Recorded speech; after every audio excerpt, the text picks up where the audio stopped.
This podcast is supported by listeners like you.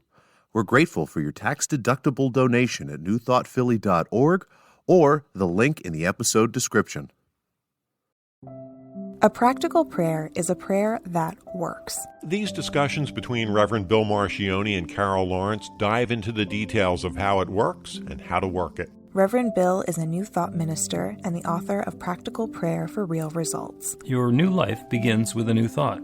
Carol Lawrence is on a spiritual quest, finding the New Thought teaching after decades on the pulpit in 3 different traditional denominations. I've got some questions. Together, they're exploring the philosophy and activities that come together from many of the world's religions to create the practical spirituality that is New Thought.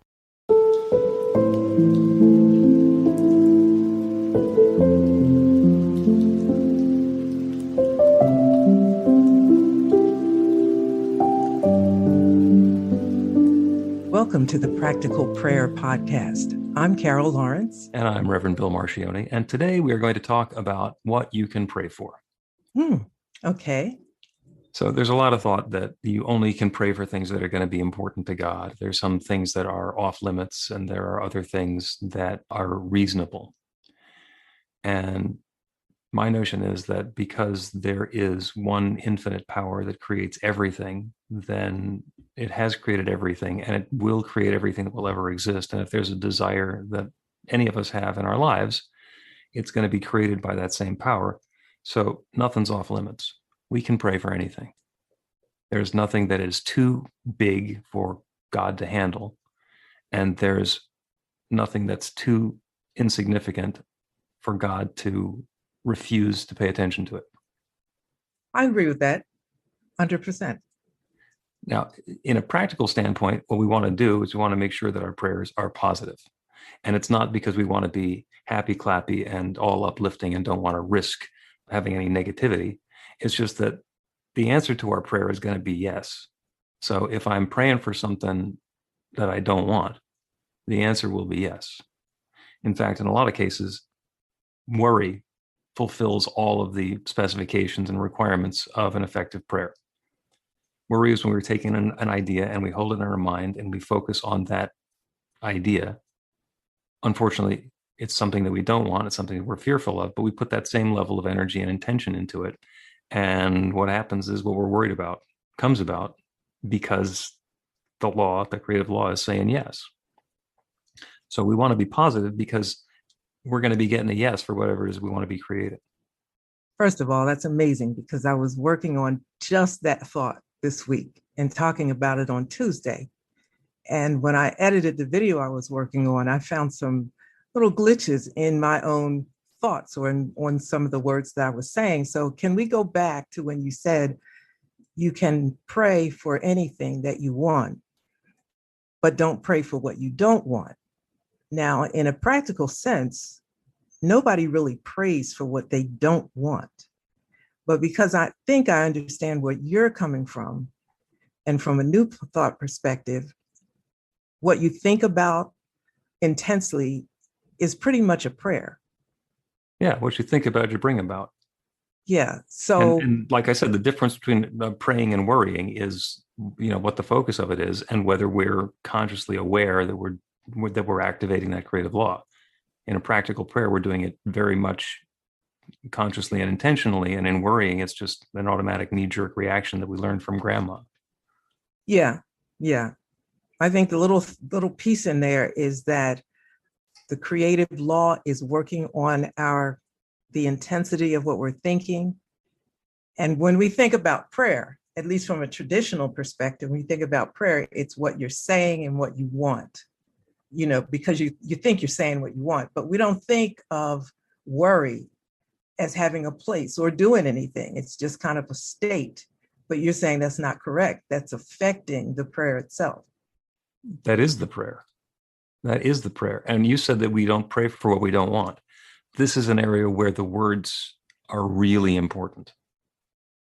You said before that we don't do a prayer for what we don't want, but the language in this turns out to be really, really important, because if somebody is sitting there in pain and they pray, "Oh God, please take this pain away from me," the prayer is about the pain. And if you're praying about pain, then the universe is going to say yes.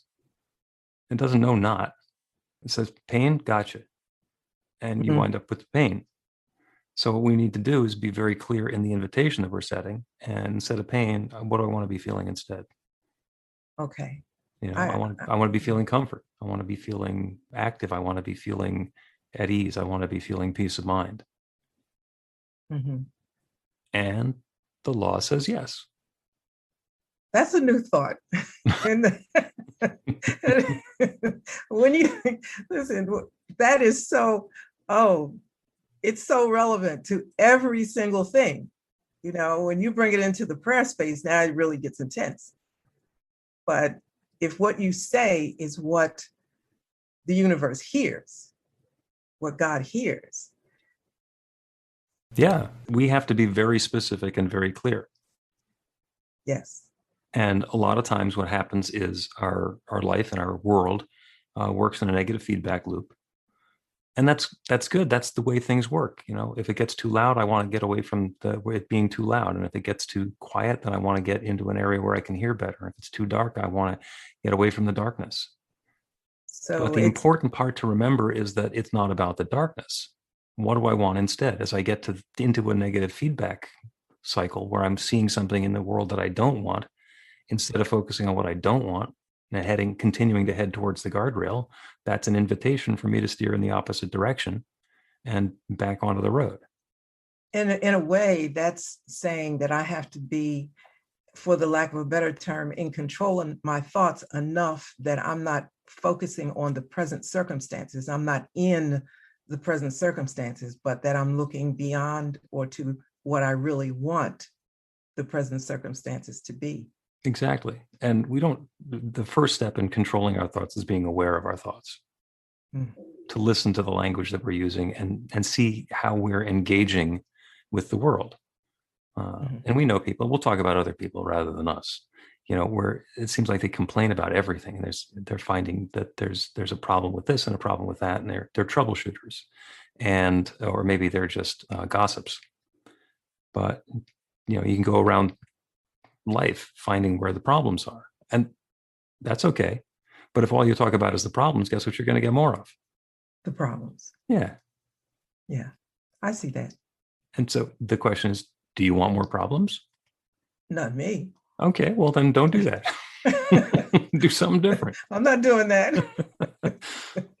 So this is, I use the word prayer work, no S, prayer work, because I really feel like it's work, but work is in a good sense, in a good way.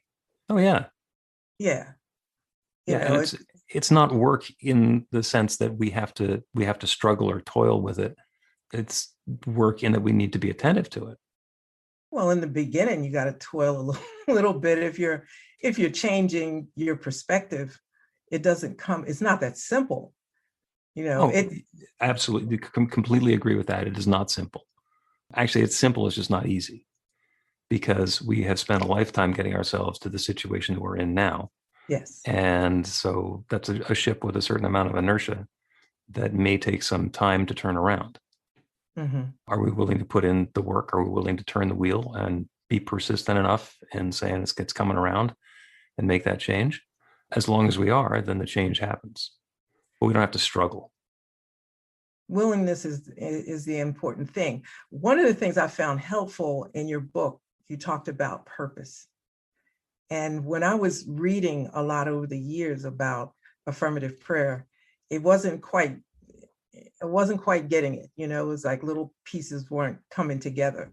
But then when I read in your book, you said purpose. What's the purpose of the prayer? And that really made a lot of sense, because if you think, like, let's use your example of pain. If you're in pain, you want the pain to go away. You want the pain to go away. So that would be the purpose, but then that's not good enough, I don't think. The more I think about it, it's not that I just want the pain to go away. I want to feel a certain way. Right. I want to feel strong. I want to feel energetic. I want to be able to do what I did last week or last month or whenever it was, when I didn't have the pain. I think when you think about the purpose, it helps you to eliminate some of the fat that doesn't need to be there, and you really get down to the nitty-gritty of what you want. Yeah. I mean, the full name for it is practical prayer for real results. And the result is the experience that we want to be having when whatever it is we're praying for comes into our life. And in order to get to that destination, we pretty much have to be, I guess the word is honest. We have to be honest about where we are. And that's why we start with a purpose. Some people make the purpose of their prayer be that the happy, positive state outcome that they're looking for. And we put that into the prayer anyway. That actually goes into the middle of the prayer. That's the realization step. But I like to think that the purpose can be a statement of condition. And it's either the condition that I'm experiencing now, because I'm really distracted by the pain or by the poverty or by the loneliness or whatever it happens to be. To acknowledge that's the experience that I'm having now, so that the prayer can be about resolving that. And in the 5 steps of a practical prayer, the purpose is actually step 0. It's not part of the prayer. It's the thing that tees up the prayer. It's the diving board or the starting block that we're on before we get into the pool. And so sometimes I find it's important to be able to be whiny and complainy and negative, to use the spiritual term, this sucketh. And that's the experience that I've been having. I don't like it. I don't like it. And I want to have a different experience. But that acknowledgement of where we are tees us up so that we can pivot and turn towards what we want to do next. Let's take a quick break and continue in a minute. Learn to put practical prayer to work in your life. The steps are simple to learn and let you begin to get real results to create the life of your dreams immediately. Reverend Bill Marcione's widely acclaimed book, Practical Prayer for Real Results, gives you a clear summary of the New Thought principles behind practical prayer and the series of easy-to-understand steps found in the most effective prayers from religions and spiritual practices all over the world and throughout history. Practical prayer is not a replacement for your religion or practice. It's a technique to make the work you do in consciousness even more effective.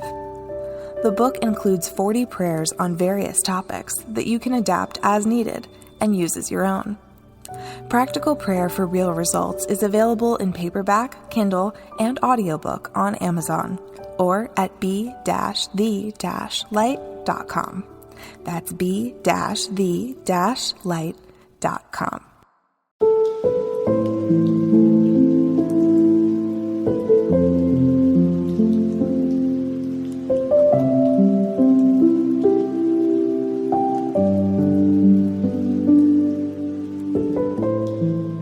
You're listening to the Practical Prayer Podcast. I'm Carol Lawrence with Reverend Bill Marcione, and we're talking about what you can pray for. What you can pray for. And you can pray for anything. God knows what you'd want to pray for. And the answer is going to be yes. Yeah, I was thinking about that. So talk more about that. Because all right, so are there going to be topics that are off limits for God? I think that's what you said before. Yes. Are there topics that are off? I would say yes. What do you say? If there's a topic that's off limits for God, who's going to be in charge of it? Or what power is going to be in charge of creating it? I don't like to think that there's any power except for God. And to me, that means that there's nothing that's off limits for God.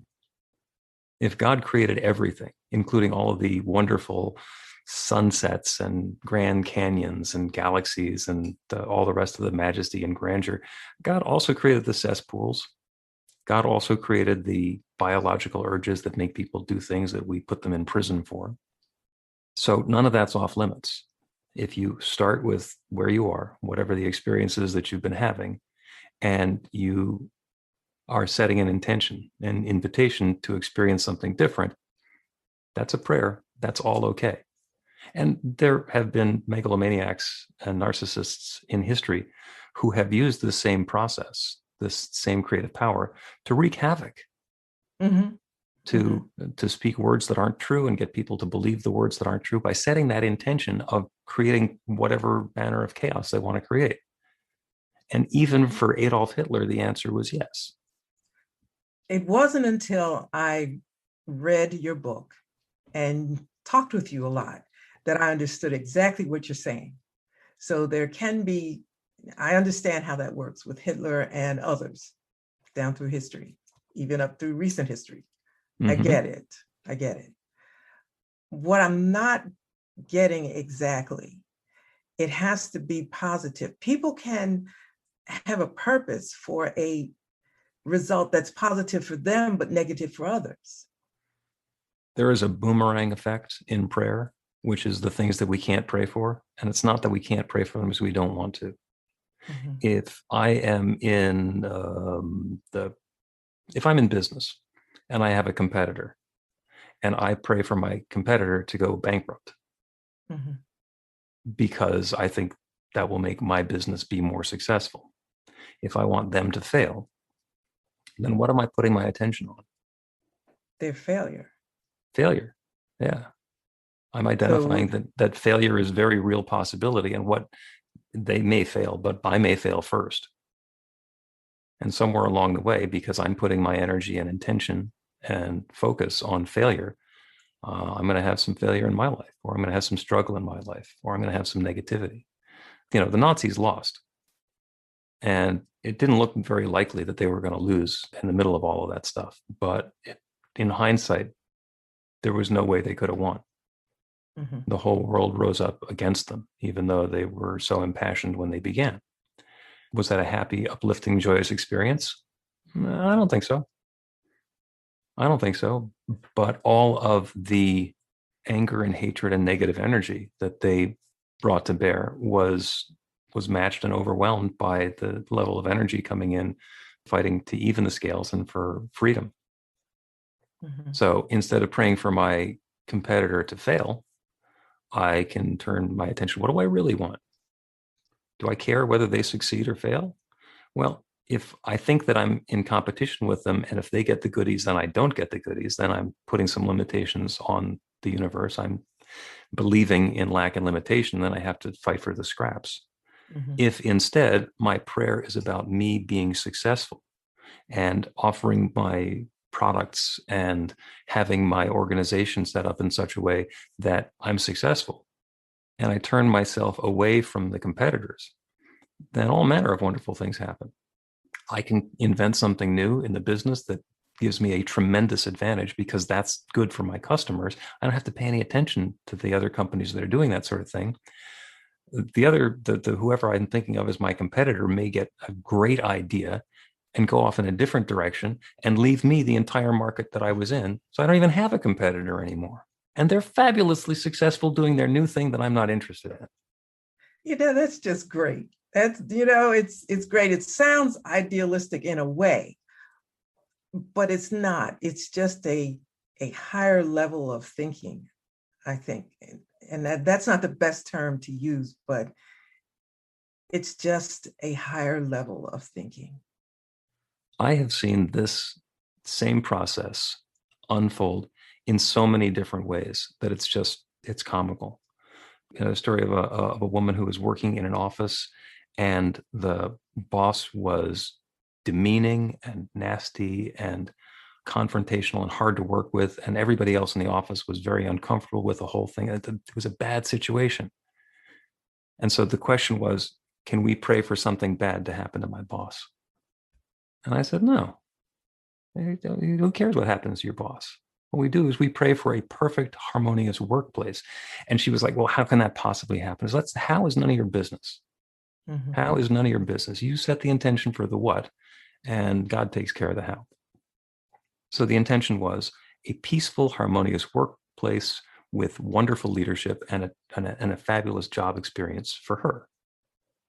And you know what happened? The boss got promoted. He got promoted and he got put in charge of another division, another group at the same company. And that group was so dysfunctional that he actually made that group better. And they promoted the woman to be in charge of her group. So she got to create the workplace exactly the way that she wanted to. Oh, and there was a raise as well. And just taking the same pieces and rearranging them, let everybody have that experience of harmony and happiness. And the boss didn't have to fail. He could continue being the jerk that he'd always been with a bigger group of jerks. where his jerkiness was appreciated. You know what? You used the word simple, I think, and it is, but the work comes in, and I keep going back to this word work. Let's work it. We'll Yeah. work it. It's personal, right? You have to do a little work on your thinking in terms of what you're asking for. Like, you want something better, but you tend to be like, can this person just disappear? Can this person just walk off the edge of the earth? Or whatever people want, the term that they use. Right. But when I say a higher level of thinking, it's like taking your mind off of that person. You're not wishing anybody any ill will. You may not say, oh, you may not be thinking in the moment, I want the best for them, but it's asking or praying, scratch asking, it's praying for something with a higher, I'm going to come up with a better term than higher level of desire. I'm not going to worry about this. I'm looking at it from a different level, a different perspective. Yeah. Emma Curtis Hopkins called that holding the high watch. Yes. You take whatever circumstance or situation you're in and you elevate your consciousness and look at it from that higher perspective. Okay, if I'm looking at this as an opportunity for love to express itself, that's going to be different than wanting the earth to open up and swallow my adversary. Yeah. Oh, and by the way, do I really want to live in the sort of planet where the earth opens up and swallows people? What are the chances it's never going to happen to me? It's like, oh, damn, swallowed by my own devious device. So I'm actually okay living in a world where people don't just immolate, burst into flames, just because we don't have to worry about that sort of thing. I'm okay with that. But yeah, we're definitely have the opportunity in all of those situations to understand what it is that we are experiencing and then turn that into what we want instead. And it's really important to be able to understand what we want instead, because that's what the prayer is for. And you say ask, it can be an ask. Mm-hmm. You can think of it as a demand. And an ask and a demand are the same thing. The difference between asking and demanding is if you know the answer is going to be yes, then the ask and the demand are the same thing, right? If the answer might be no, then you have to ask. All right, I'll let you go with that right now. I don't think of, asking is a little more polite, a bit more respectful. But then demanding is like, yeah, I know I'm going to get it, so I'm just coming forcefully at it.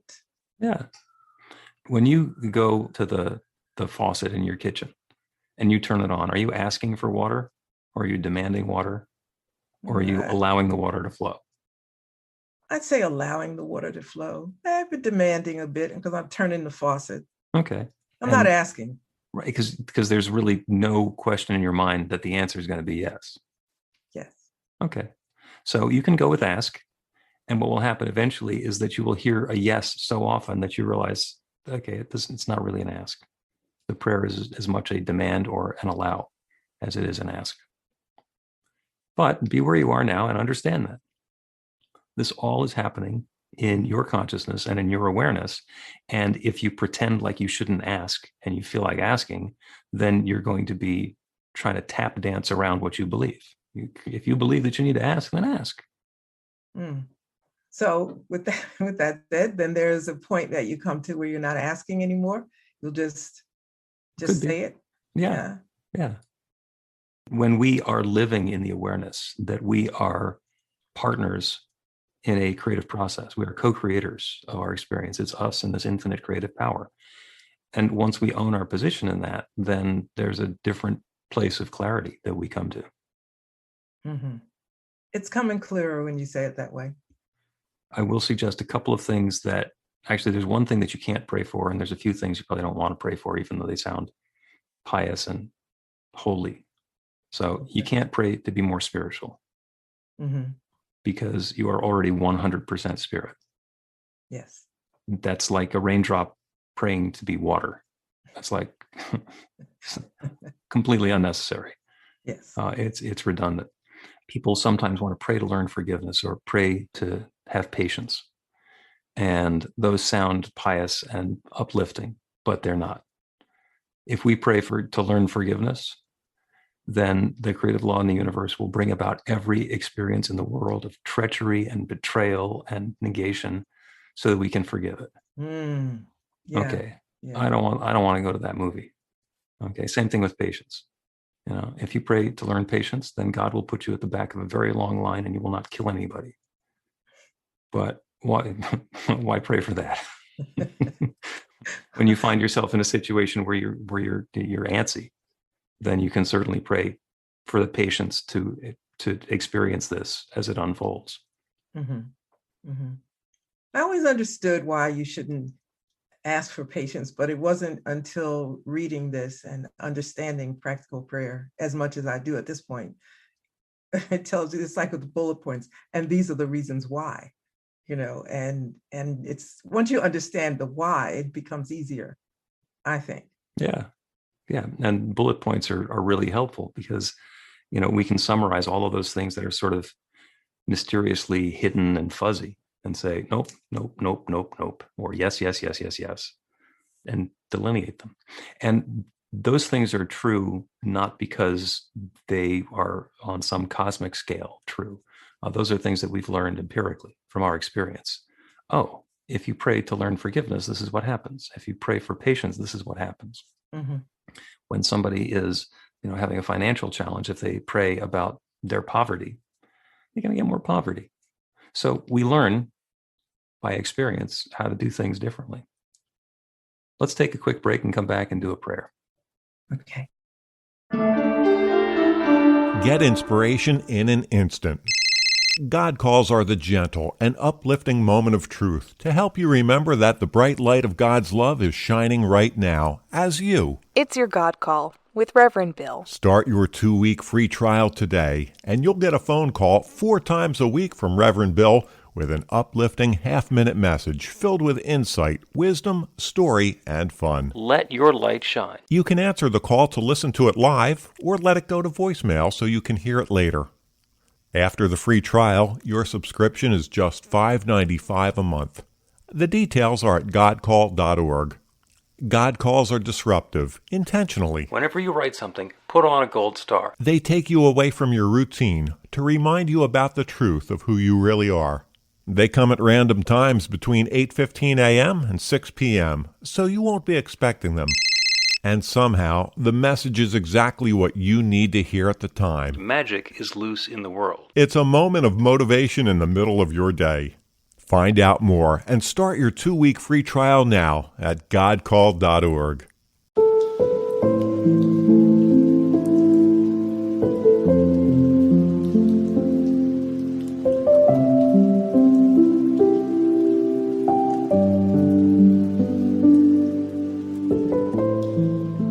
You're listening to the Practical Prayer Podcast. I'm Carol Lawrence with Reverend Bill Marcioni. How would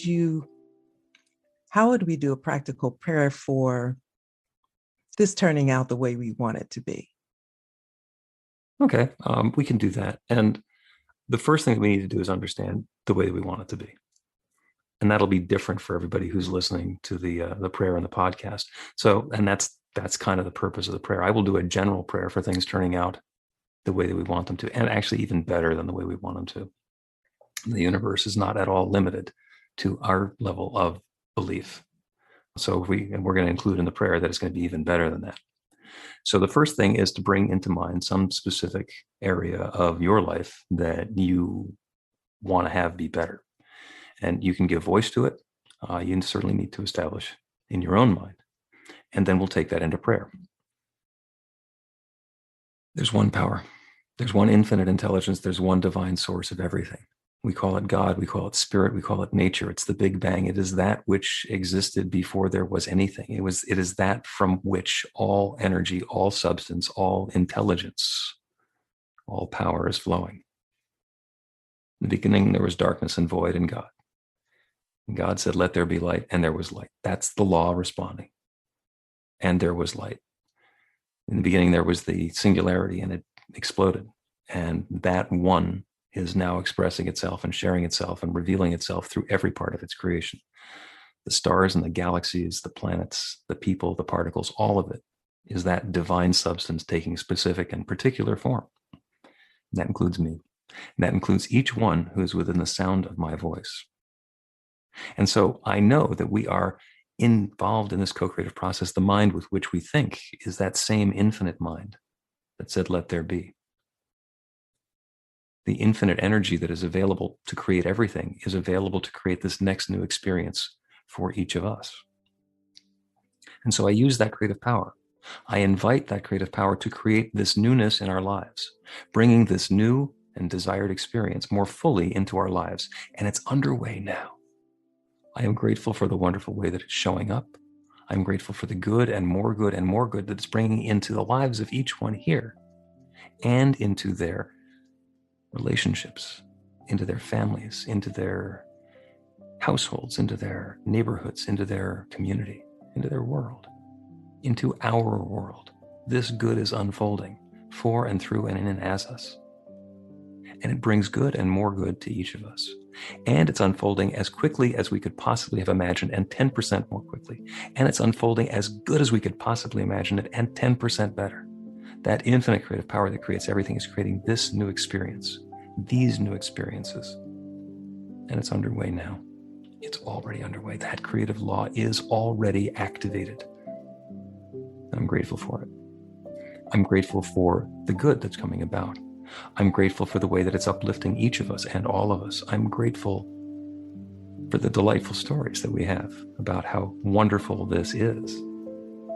And I'm grateful for the awareness of this creative law and the ability to set it in motion. And so I release my word into that law with a deep feeling of thanks in my heart, knowing that this good is already underway, as good as we can imagine and 10% better.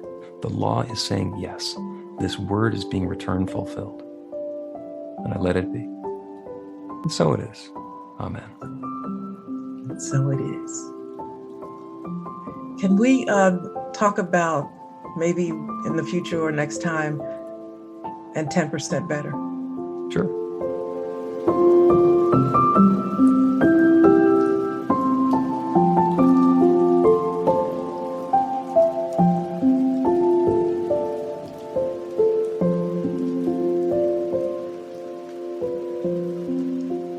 The Practical Prayer Podcast with Reverend Bill Marcioni and Carol Lawrence is a production of BeTheLight.com. be-the-light.com. Where you can find more information about practical prayer for real results. Our theme is by Music of Wisdom. You can learn about the spiritual community of New Thought Philadelphia with daily guided meditations, Weekly celebrations of spirit, and Reverend Bill's classes in practical spirituality at newthoughtphilly.org.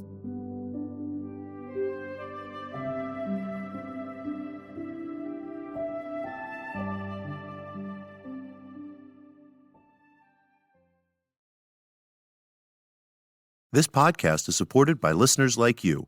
We're grateful for your tax-deductible donation at newthoughtphilly.org or the link in the episode description.